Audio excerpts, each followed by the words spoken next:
Good afternoon. For August 25, 2026, the Senate President Sherwin Gatchalian opened the session at exactly 10 a.m. with 15 senators present, constituting a quorum for the 18th day of the impeachment trial. For administrative matters, the presiding officer first confirmed the receipt of the report from the clerk of court regarding the comparison of the acknowledgement receipts. Also, the presiding officer confirmed the receipt of a request for stipulation on circumstances and documents from the House Prosecution Panel last night in relation to the testimony of Mr. Lemuel G. Ortonio. The lead respondents' counsel, Attorney Sheila Sison, manifested that they are willing to stipulate on numbers 1, 2, 3, 4, 5, and 7 and all documents listed under number 25. The presiding officer, upon manifestation, Respondents' Counsel, Attorney Sison, reiterated that parties must disclose their witnesses for the following week within 5 days or every Wednesday in open court, and to submit proposals for stipulations at least a day before the presentation of the witness to which such stipulation relates. The presiding officer also confirmed that the Senate Medical Dental Bureau Director, Dr. Renato Sison Jr., submitted his compliance report today at 11:26 a.m., officially validating that Mr. Edward Fajarda's physical condition is consistent with his recent stroke diagnosis. The Senate physician's independent examination confirmed positive neurological deficits, noting the medical necessity of a 2-week rest period spanning from August 20 to September 2, 2026 to avoid a recurrent stroke. Consequently, Mr. Fajarda has been formally advised that he must secure a medical clearance from his attending neurologist prior to making any appearance as a witness before the impeachment court. Upon query by Senator Judge Miguel Zubiri, the presiding officer clarified in broad strokes that the proceedings will be completed before the end of the year. The schedule for the impeachment trial will also be finalized after the chair of the Committee of Finance comes out with a calendar to take up the National Expenditure Program. The presiding officer lastly confirmed that at the start of the proceedings tomorrow, he will hear Attorney Amado Ligutan regarding the manifestation of Attorney Sison last week and will make his ruling afterwards. For the presentation of evidence in chief for Article 1, the counsel for the House Prosecution Panel's Attorney May Di Vinegracia conducted the direct examination of Mr. Lemuel G. Ortonio, Assistant Secretary and Assistant Chief of Staff of the Office of the Vice President. Cross-examination will be conducted by Attorney Christine Ferrer tomorrow, August 26, 2026, due to lack of material time today. Upon motion by the Respondents' Counsel, Attorney Ferrer, the presiding officer admonished the House Prosecution Panel and the Council for House Prosecutors to not make any remarks as a concluding question, then withdrawing it, and not to make any such comments that were already stricken out. Following rulings by the presiding officer Escudero on various evidentiary motions and objections by both parties, the trial was adjourned.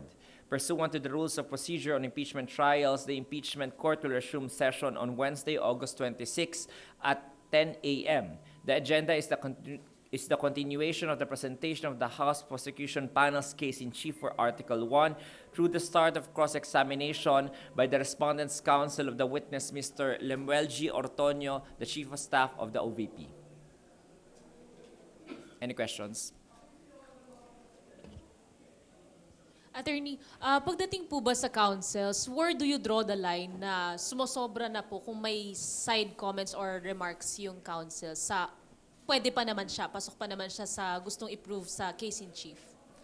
Usually, the remarks na medyo will be bordering on impertinent. Naririnig nyo yan, no? Objection, Your Honor, impertinent. Remarks that are impertinent are one, yung mga that makes a conclusion of law. Pangalawa, yung nagme-make ng name calling. Pangatlo, yung mga insulting na mga names or mga comments. So when those things do not really relate or are not relevant to the issue at hand or the fact in issue to be proven by the witness, then those remarks are considered impertinent or should be stricken off the record. So yun yung basihan ng impeachment court when it rules whether to either sustain the motion to strike out or to admonish a certain party regarding such side comments and or remarks. Sir, ano lang, paharda lang. So apparently, if he's ordered on September 7, hindi masyadong delikado yung nangyari. So paano ganun? Mas stroke lang. There's already a finding by the Senate doctor na consistent naman yung nakalagay doon sa medical certificate na ipinresinta kahapon ng kanyang legal counsel at inattach sa kanyang letter. Consistent yung kanyang physical condition doon sa findings ng medical doctor doon sa medical certificate.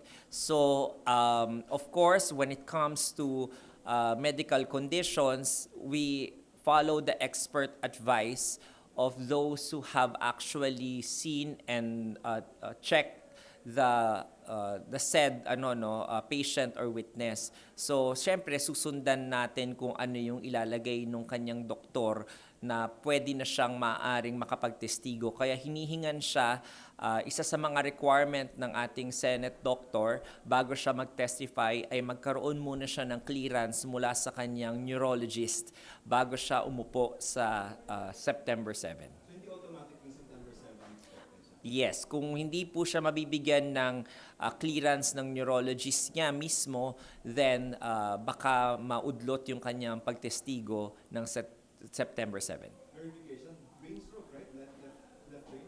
Happen? I think so, yes. Attorney, pagbalikan ko lang po yung sa comments again ng counsels.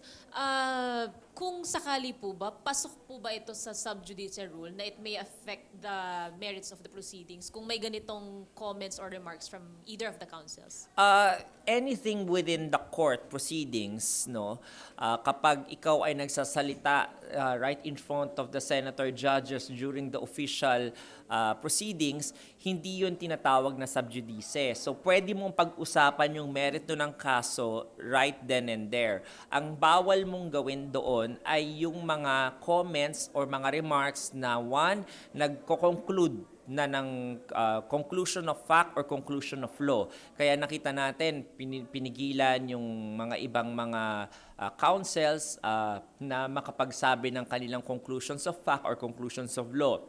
Because these are only matters within the prerogative ng ating senator judges to make.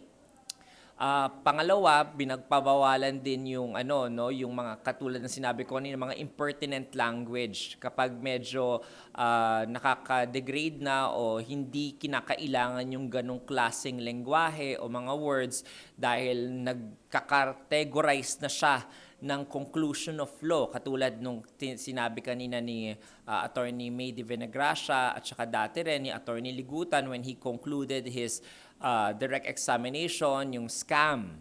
No? The word scam is a conclusion already based on the facts being presented and is not in order for you to make doon sa harap ng impeachment court. So dahil pina-strike out na yung mga comments na gano'n, yung mga words na gano'n, dapat wag nang ulitin. Yun yung sinasabi kanina ni presiding officer. Alam na ng House Prosecution Panel that those things cannot be done anymore and yet they had repeatedly done so kaya sila na-admonish kanina ni presiding officer. And then, attorney, kung kunwari maulit pa po ito, ano na po yung penalties again or consequences na pwedeng ipataw sa kanila? I think katulad borrowing Attorney Kapunan's word, baka magkaroon na spanking. No, kidding aside, no. Of course, the presiding officer will say tomorrow morning yung mga range of penalties nga na kapag ikaw ay direct contempt na kasi yun. Pag within the presence of the judge or the court, ginawa mo yung isang paglabag sa kanyang order sa harap-harapan, then that is not anymore indirect contempt. That will be considered as the direct contempt. And that can be penalized, again, based sa range ng mga penalties such as admonishment, reprimand, yung pagbabayad ng fine, or even you being told to sit down and not talk anymore for the meantime. Or of course, yung pinaka-grave naman under the rules of court natin, Rule 71 and 72, yung imprisonment or detention. But of course, lahat yan may due process. Kaya kailangan mo ng pakinggan both parties why they should not be cited for contempt. Good afternoon. Kanina po sinabi ni Senator George Escudero na optimistic yung court na matatapos yung trial by the end of the year. May adjustments na po ba na napag-uusapan? For example, additional trial dates po to expedite the division? Katulad ng meron tayong expectation at saka reality. Yung sinasabi ni presiding officer is based on the expectation na magda-drop ng mga witnesses na corroborative lamang yung both parties. Kung matatandaan po natin, katulad ng sinabi ko parate, no, na ang pagpa-plot ng number of days natin, which is as of now 90 days, so almost 7.5 months nakaplot. Kung 3 times a week yung ating hearing, then 4 na weeks per month, and i-divide mo yung 90 by 12, you will be given a result na 7.5 months. And 7.5 months, ito ay around February or early March, no? So, yung plotting na yon, base yon doon sa inilista ng House Prosecution Panel at saka ng depensa na 102 witnesses. So, sa 102 witnesses na yan, 90 days lang pinlat ng korte na i-take up because even during the pre-trial order, marami doon mga reserved witnesses, meaning unnamed witnesses. So sa 102, merong mga naka-reserve yung mga each party na mga around 6 to 10 na mga reserved witnesses na pwede nilang ipatawag, pwede rin nilang hindi ipatawag. So kaya nagkaroon tayo ng 90-day plotting ng days. So, yung pag-aayos ng schedule na yan, kung mag-uuro, magdadagdag, depende pa yan, no, as the trial proceedings go by. Titingnan din natin, sabi ni presiding officer, yung scheduling na yan, kung kinakailangan sa hapon, dahil kailangan maghabol para 3 to sawa or 2 to sawa yung session ng trial, ito ay nakadepende sa schedule naman na ilalabas ng Committee on Finance regarding doon sa pag-take up naman nila ng budget for 2027. So, mapaplot lamang yon at magkakaroon ng definitive decision on kung ililipat sa hapon o hindi or kung magdadagdag o hindi kapag natapos na yung calendar na yon ng Department of Finance. Ng Committee on Finance. Wala na po. Mornings pa rin po tayo. So we can expect that until siguro next week po. Ito yung sabi kasi September 7, si Edward Fajardo 10 a.m. So, sabi ba din? 10 a.m. pa rin po. Yes. Hanggat wala pa po yung hanggat wala pa pong kaibahan at hindi pa po makakuha ng consensus on the change of schedule, then yung status ko po ang mananaig, which is morning trial days. Attorney, sorry pa, ito palaging tanong ko. Yung sa mga bank and yung mga documents from BIR, AMLAC, and other agencies, kailan siya pa-access o hihintayin po ba na ipaalala o i-request ng prosecution yung access o pwedeng motopropyo sabihin na ng presiding officer na kung kailan po nila ma-access yun? I need to follow up on that, no, kasi last na update ko from Secretary Bantugis, meron na silang draft na resolution dyan ni presiding officer. So hindi ko lang na tanong ulit after last week kung tinanong sila kung meron na bang bago dyan at kung kailan balak ilabas yung resolution on that para mabigyan na ng access yung both parties on those documents. That means po, attorney, na tapos na yung inventory. Opo, natapos na po yung inventory. Sige po.